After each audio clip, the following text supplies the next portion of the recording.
Welcome to this Flex83 Application Enablement Platform webinar with a deep dive into the platform's big data and AI ML processing capabilities. My name is Lee House, and I'm the CEO of IoT83. With me today and driving the discussion is Deep Nair, co-founder and chief technology officer, as well as Jayant Puri, our VP of engineering. Our goal today is to show you some of the big data processing capabilities of the IoT83 Application Enablement Platform, and then show you the intuitive AI and ML workflows that are integrated into the platform. Please feel free to add questions to the chat, and we'll have a chance to field these later in the webinar. And so, with this introduction, I will hand things over to Deep Nair for the presentation. Deep, take it away.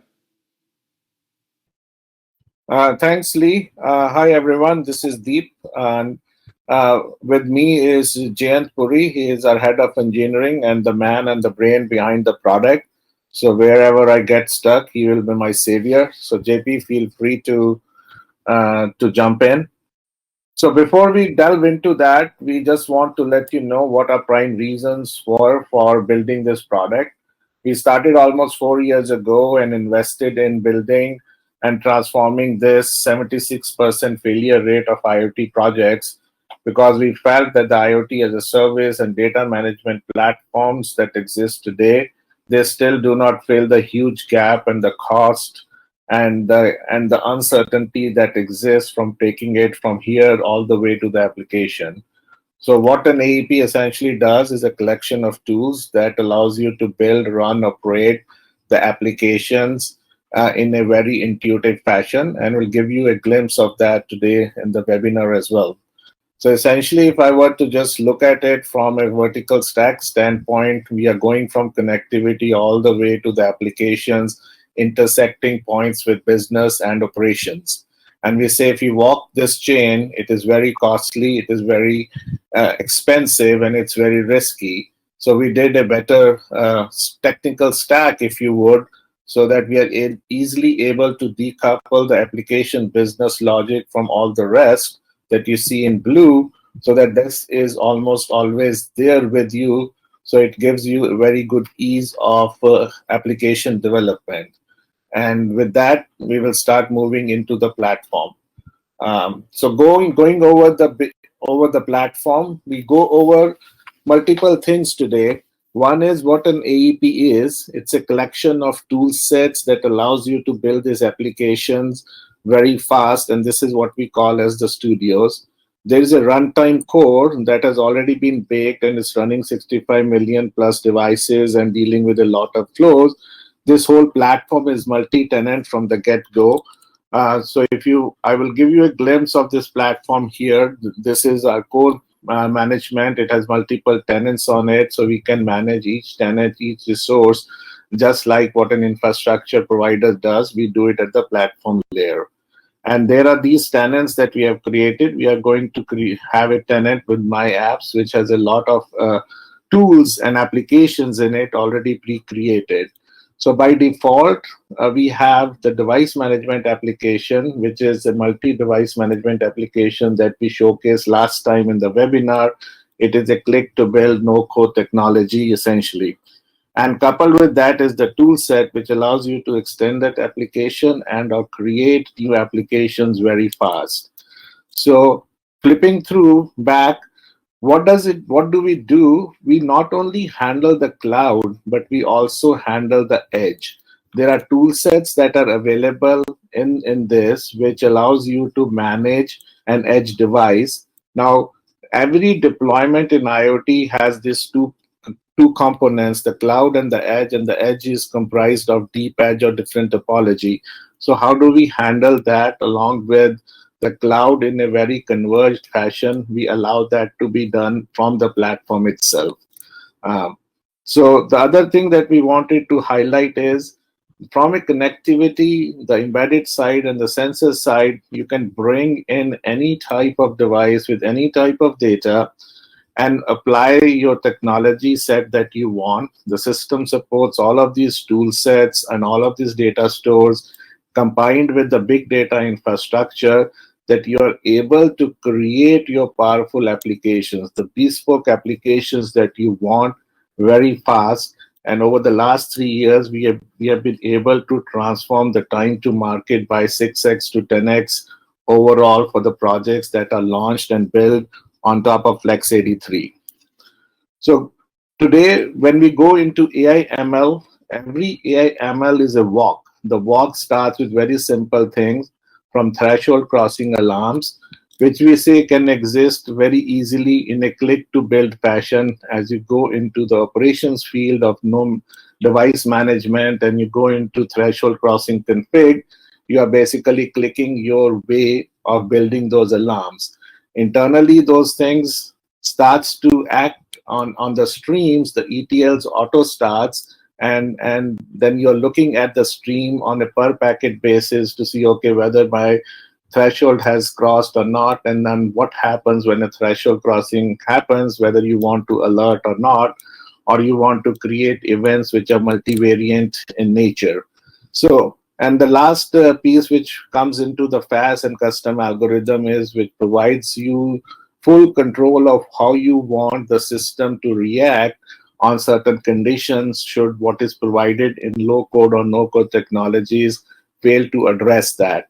And then later on, how does this transform completely into an AI ML infrastructure that allows you to graduate from more or less rule-based working to a more auto ML, MI, or AI generated working from supervised or reinforced or unsupervised mechanisms. So these tool sets allow you to walk that path, and we are going to go over the various pieces as we go over. The very first piece is the connection management piece, which means what all sources we are able to get the data from and what all things we are able to send the data to. So if I just flip over to the dev tools, we have a number of connectors that are available. This is a subset of all the connectors that we have in the pipeline. And I'm just going to highlight a few pieces of these connectors. On the very top, you will see that these are all streaming connectors. Then you go into the next, which are more or less file system based connectors. Then we get into the data stores. Then we get into applications, and then we get into the device management place. And here we continue to add more custom connectors that you require as part of the mechanism. And should you need to extend additional connector space, there is a marketplace available which has Node-RED and other technologies available with it, which you can just launch and continue to extend the system with anything that you want as your source and sink. The difference between a marketplace-based connector and a connector that resides here is that these connectors are interlocked with the rest of the platform system so that they can feed directly into the ETL big data infrastructure. So once these connectors are done, if I just showcase you any one of them, let us showcase the Cassandra connector. So when I start to create this connector, we can just look at every connector have their subtleties and nuances to it, which you can see, okay, what key space and what are the credentials that you want to do. By default, we are trying to create the system which remains secure. But should you have a need where it is an open TCP connection, the system does allow you to get to the system using a TCP connections, but using access mechanisms to control who can get to the system. And there are additional security parameters that can help you secure those seemingly insecure connections. Then we get into what does this connector, when it is sending data to the system, how does it start interacting with the transformations? And here is how we get into the ETL scope. So from the presentation standpoint, we have moved from connection management into the big data infrastructure for dynamic data management. This is backed by Apache Spark. And then we go into how do we actually write a Spark job in a very easy fashion. So as you can see here, there are multiple jobs that we have already written. They have different source and sinks. They are of different types. They are streaming jobs. They are batch processing jobs. They can be created or updated by different users of the system, and whoever does that is accounted in a way that every engineering effort that is going into building these jobs is being tracked and audited as and can be audited as well. and and then we have all of these development functions that you see on the right hand side. So I'm just going to edit one of these streaming jobs to showcase how what does it really entail when we how do you easily write a Spark job without understanding Spark itself. So the very basic thing is on the right, you just name your job. And here you have this metadata on the bottom left that you see here: max offset, trigger interval, and thresholds. This is to control what is the level of operations that you want your big data infrastructure to apply for this job. And by just tuning that, you can scale from dealing with tens of transactions per second in the POC to millions of transactions per second as you get into production. Without So the same job can be tweaked from this metadata. Now here are all the sources available for this data. These is all streaming sources because the job was streaming. You say, okay, all of these devices types that I have, if add the topics available to that. So this is the source piece that you can select. Then you can do a definition of that. As you go into this information, the definition exposes a few things, which is what selections you want, aggregations on filters, and you can add different operation capabilities onto it, and then you can say where I want to send this data to. And while you are operating upon this data, whichever stream you have picked here, you will see all the information that is coming on that topic or on that stream on your right hand side. And you have the ability to invoke any of your Spark functions as you're writing your logic here for aggregations and filters or transformation.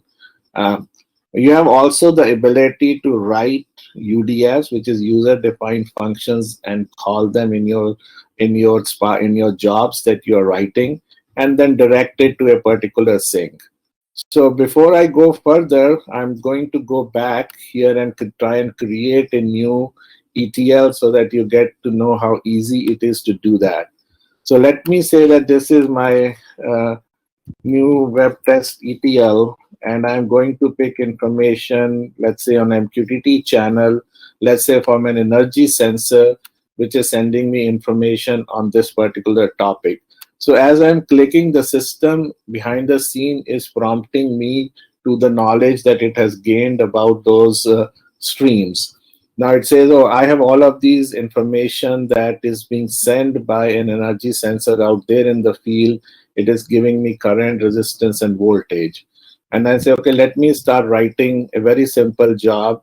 And the only thing I'm doing is taking this job and selecting everything that I have, raw data, and putting it into a sync point. And now I just say, okay, which sync point I want to send it to. Let me say, okay, this is going to go into a NoSQL database. Let it be Mongo, Cassandra, or Influx. Let it be a Cassandra database. And the connectors that we had created in the connectors logic for Cassandra we are available. So if you have multiple connectors, you can connect. And here the system is prompting for validation, and we say, okay, this is my energy table, for example. And then what is the partition key? Let it be the timestamp. So the subtleties that those data stores need at the very top level are provided to you from on this interface. So you don't have to worry about what is the scaling and the way Cassandra is launched. So all of that is pre-done or pre-baked for you. And all you are doing at this point in time is writing and focusing on the business transformation that you need. and then you just, as I just saved this information will find its way that every packet is going to go and land in a Cassandra data store that for which you have created a connector. So going back to the ETL pipelines, we mentioned about different source and sinks here, and we mentioned about the UDFs.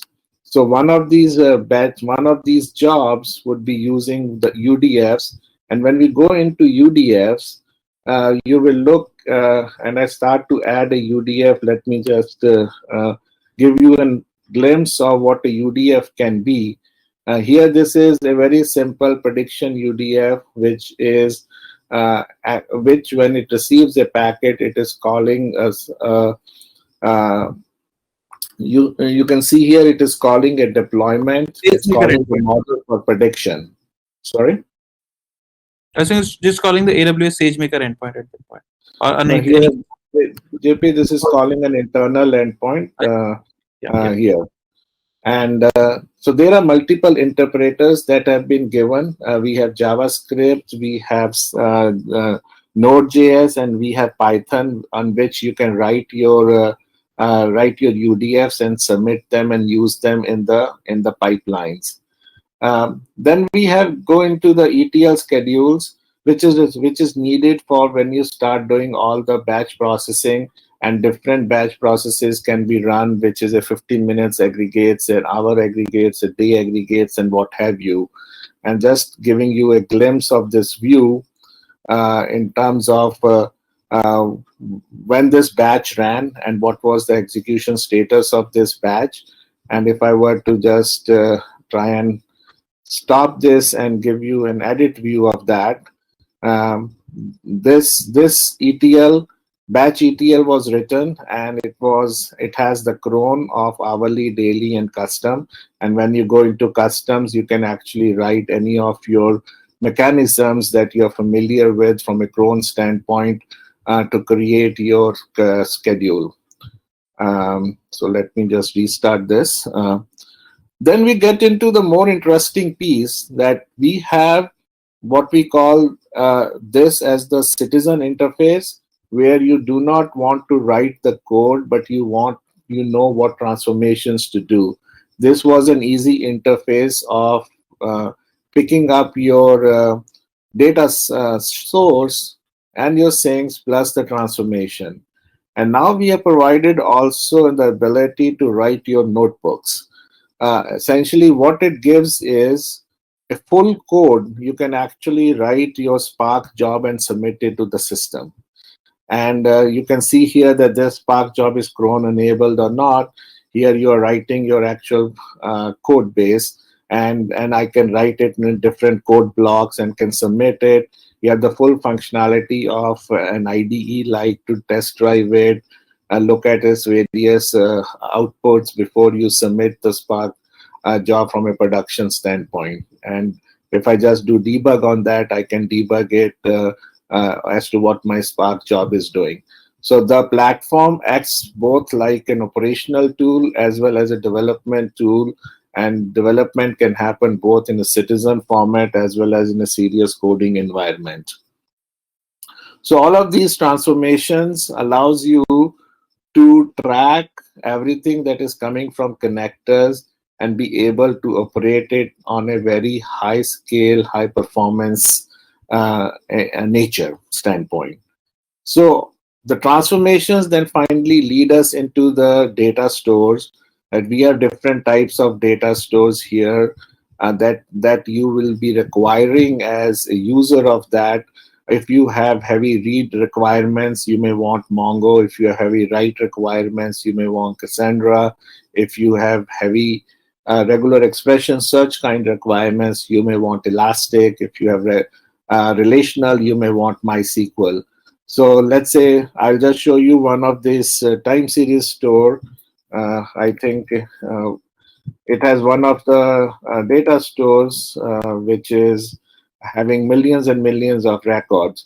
So again, the idea is it's a big data store out there, just like a managed service, so you don't have to worry about scalability up to a certain point.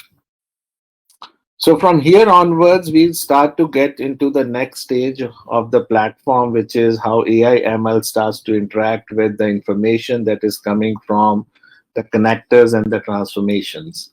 So we switch over into AI ML, and uh, but we also talked about the Lambda architecture, where you can write any of your code base and supply the information with the Lambda functions.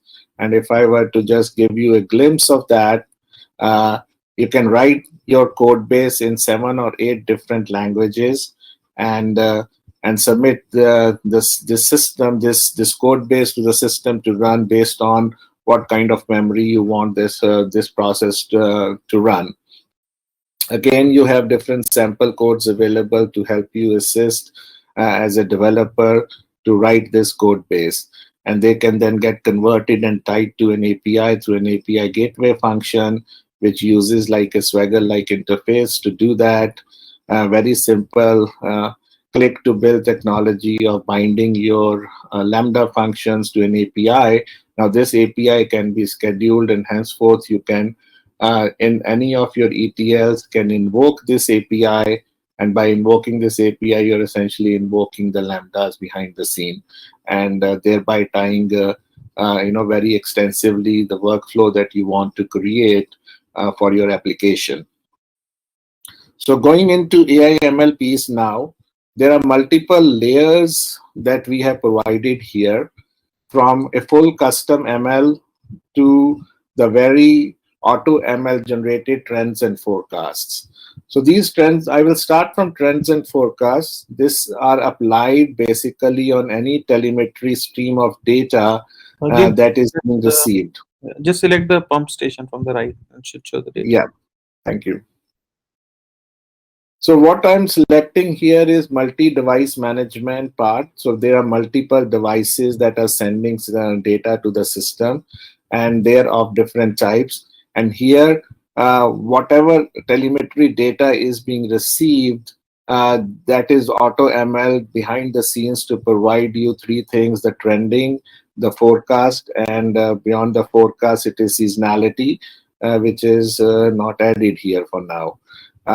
So similarly, you can achieve it for your different telemetry data and see what the system is telling you before you start to get into, okay, now I want to apply my own more refined logic of doing my ML AI on the data that we are receiving. So going into these details of data ML, so we'll start with what is the top line in terms of your custom ML. This custom ML allows you, if I just go and edit this, it allows you to walk through different paths. You can select where your data store is. Here we are selected in this particular case, it is coming from a file that is stored in Amazon. We can say, okay, this particular file has this connector information, which was set up here at the connector level, and the corresponding bucket in which this file is there. So when the system looks at that, it says, okay, here is all the parameters that exist in this file. What do you want to do in cleaning and transformation of these parameters? Now, there are different tools that can get applied here, from null value check and what do you want to do with cleaning it up or transforming it. And you can start to apply different tool sets, packing, regression, expression search, and whatnot. In here, all the tool sets are available, and you can apply that on one or more parameters by just adding that here, add a new column. And then it gets into the feature selection. There are multiple feature selections, from correlation, information gain, and constant removal. And then we finally get into the model building phase of regression, classification, anomaly, clustering, XBoot, and you can select different algorithms as you come and select the top algorithm here and give its hyperparameters of selection. So this is how you control, you can run your entire AI ML from here on your data sets that are residing in different places. So Now, moving into the other spectrum where you have, let me just look at and run some auto ML on my data stores. Now, here, the easiest part is that if I just preview this piece, it allows me to do everything that I did with custom, but more with the click technology. And here we are saying, here was my data store, the same connector, just tell me where the column is that I want to predict, and only about my information about my algorithm to use. And that's all the system takes it, and behind the scene it runs auto ML engines to start doing the prediction. So I think I have a few places where I had set up uh, these information elements of, okay, what happens when I do a correlation on this, and when I do some missing value or data set. So this we have pre-done. So I'm just going to give you a view of the correlation that happens behind the scenes when we are looking at temperature, pressure, gas, humidity, and EC2O. And this is how the system tells you this is the correlation matrix for the data that is being received. Then we go into the details of, okay, what is the null values in this. They say, okay, temperature had so many times and pressure had so many times in terms of missing value status on that. So then we get into, okay, and this was the sample data against which things were generated. So now that the data model has been built, now, how do we deploy this model in the system and then start applying it for predictions?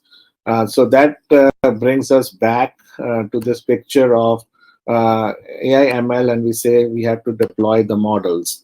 So we deploy the models here. We can go to external models or deploy these internal models in the system. And one such model that we had deployed was for the training that we had done here. And if I were to just go and invoke this model from the standpoint of, let me look at its output, I gave a certain number here. Let me just change that to some one of these numbers here, and you will see that the prediction would change accordingly. And if I were to give the prediction that exists in this data itself, it should exactly match the training data or close to that for prediction.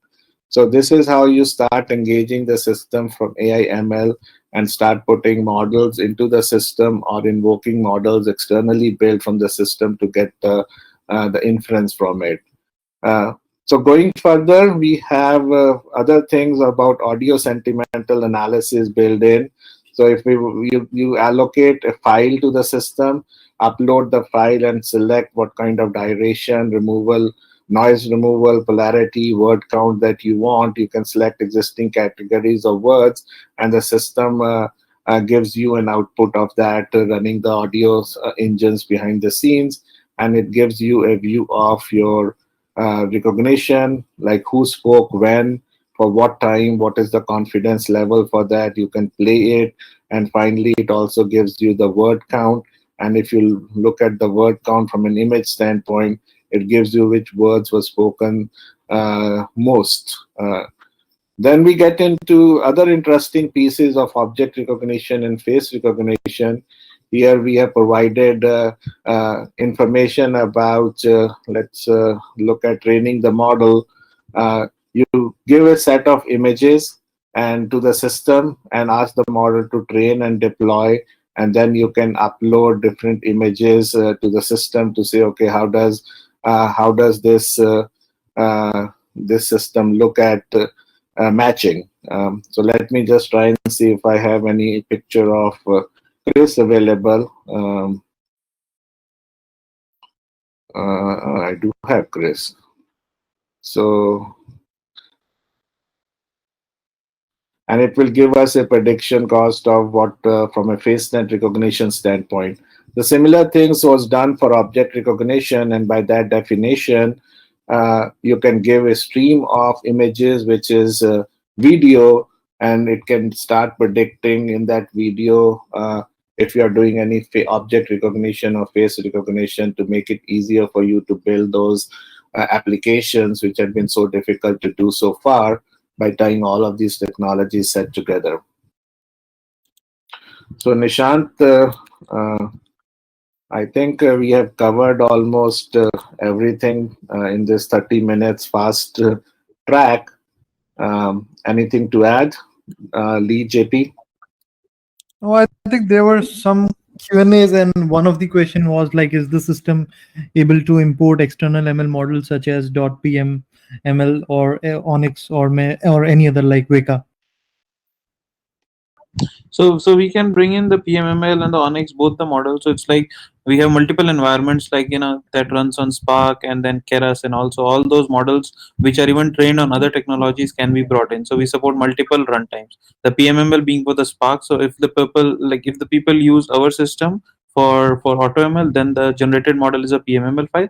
If they want to bring in their file, which is basically the upload file option, they can just upload any model and select the runtime. So if you just kind of deselect this, you can just show the runtimes that are available with us. So in this version we have 3 runtimes available. So these are So the 3 types of runtimes that we support. So any model which is a protobuf format which is built on TensorFlow, or any model which is a pickle format which is built on Keras or Skykit, or any model which is based on Spark and which is of the form PMML, all these runtimes are supported by us, and we are continuously adding more and more runtimes as we basically enhance the system. And another question is, how about data cleaning and observability of Spark jobs? So Deep, if you can pick that. And So basically the data cleaning, if you go back to the ETL part, we have an option of the cleaning of metadata, and the life cycle of the ETL jobs are all controllable on the platform. So whether you write a Spark job which needs some metadata cleanup, or some other kind of cleanup, that is all possible on the platform, and these tools on the right just provide with those options. So all those are available as standard options when you basically do some operations on the written ETLs. so one of the requests that we got is about dynamic ETL on the rapid application development platform. So yeah, so dynamic ETL allows us through this interface to write any piece of code. If I were to just go back, and here we were looking at different inputs. So if I just switch it to batch processing, I get different sources of data versus the stream processing. Whenever I select a particular source that already exists, you see the green circle here, that yeah, this source has all of these device types are sending data on this source. And so whichever source that we pick, let's say we pick this Wi-Fi analysis, and we look at the data against which topics it is sending, and I pick that information up. If topic is available on that, we will start to get the data here on my right hand side. So let me just the moment I start naming it, I start to get all of this information that you see that this is being received from a Wi-Fi router, which is sending us information about the packet structures and the receive and the transmit bytes that they have. If I move it to an energy sensor, for example, and look at its topic, it immediately gives me what is being received from that. If I move to any other device, it gives me that. And now I can pick up the source, and then I go into looking at the definition. If once I have done a selection, and here it's easy selection, then I can add another block to that and say, let me do an aggregations on it. And I can do group by window aggregations and select different conditions. I can write filter conditions here for different operations. And once I have done this selection of what we call as dynamic ETL, what we do is we go and look at the sync point. And the sync point is, again, depending upon whether you want to hit stream, you want to send it to a cloud storage like S3, you want to send it to a SQL data stores or NoSQL data stores, or third-party managed services. So these are the categories. And based on the categories, you have the further selection of the protocol that is running on that category and the corresponding connector that you have created, by thereby giving you full flexibility of picking information up, writing your code, looking at the sync, all with clicks and very low code, where you can invoke any of the math functions here while writing your transformation. And should you need, you can write your UDFs as well and invoke them. Deep, you can just show everyone on call that how we can sign up, and there's a 1 month free trial and a bit about pricing. That would be great. So anyone on the call, they can bring up their engineering team, get this kind of vetted by them, and see how their use case can be solved, and then we can set up a one-to-one call as well. So on our website, IoT83.com, we have this sign up for free. You just click there, it lands you to the sign up page. All you have to do is give your tenant name. This is like my tenant, for example. The system will tell you whether this is available or not. And you just give your organization name, just the name, and your email. And the CAPTCHA will ask you if you're not a robot. You just do that, and then you do sign up, and you are done. Deep and JP, that was a great overview of really just some of the powerful low-code tools available in the application enablement platform. That was also a great overview of the AI ML tools and workflows available. We hope you enjoyed this overview. If so, please sign up for your own Flex83 trial account or reach out to us for a first-hand demonstration. We would love to take you through the platform and work with you to solve your unique IoT or digital transformation problems or challenges. So from all of us at IoT83, thank you for joining, and do watch for our upcoming deep dive into working with our low-code dynamic extract transfer load capabilities. Thanks again for joining.